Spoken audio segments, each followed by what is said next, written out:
Hello കൂട്ടുകാരെ, പുതിയൊരു വീഡിയോയിലേക്ക് എല്ലാവർക്കും സ്വാഗതം. എലിസബത്ത് വീണ്ടും ഒരു വീഡിയോയുമായി വന്നിരിക്കുന്നു. അതിന് കാരണം കസ്തൂരി എന്ന സ്ത്രീ കമൻറ്റ് ബോക്സിൽ പറഞ്ഞ കള്ളങ്ങളാണ്. ഏതാണ്ട് 1 മണിക്കൂറോളം വരുന്ന വീഡിയോയാണിത്. എലിസബത്ത് പറയുന്നത് എലിസബത്ത് ഇപ്പോഴും ബാലയുടെ ഭാര്യയാണ്, ലീഗലി ഡിവോഴ്സ് ആയിട്ടില്ല. ബാലയെ താൻ ഒരുപാട് സ്നേഹിച്ചിരുന്നുവെന്നും കസ്തൂരി എന്ന് പറയുന്ന സ്ത്രീയെ തനിക്കറിയാമെന്നും തങ്ങളുടെ ജീവിതത്തിൽ പ്രശ്നങ്ങൾ ഉണ്ടാക്കുന്ന ഒരു പ്രധാന പങ്ക് ഈ സ്ത്രീക്കുണ്ടെന്നും എലിസബത്ത് പറയുന്നു. താൻ ഭാര്യയായിരിക്കെ തന്നെ ബാലയ്ക്ക് മറ്റു സ്ത്രീകളുമായി ബന്ധമുണ്ടായിരുന്നുവെന്നും എലിസബത്ത് പറയുന്നു. ഇതുവരെ പേടിച്ചാണ് ഒന്നിനും പ്രതികരിക്കാഞ്ഞതെന്നും വീണ്ടും മോശം കമൻറ്റുകൾ തന്നെപ്പറ്റി പറഞ്ഞതുകൊണ്ടാണ് താൻ ഇപ്പോൾ പ്രതികരിച്ചു തുടങ്ങിയതെന്നും എലിസബത്ത് പറയുന്നു.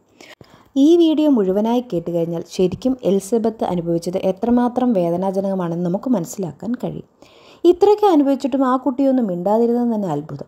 ശരിക്കും എലിസബത്തിനെ ഓർത്ത് സങ്കടമുണ്ട്. എലിസബത്തിന് നീതി ലഭിക്കണമെന്നാണ് എൻ്റെ അഭിപ്രായം. നിങ്ങളുടെ അഭിപ്രായം കമൻറ്റ് രൂപത്തിൽ രേഖപ്പെടുത്തുക.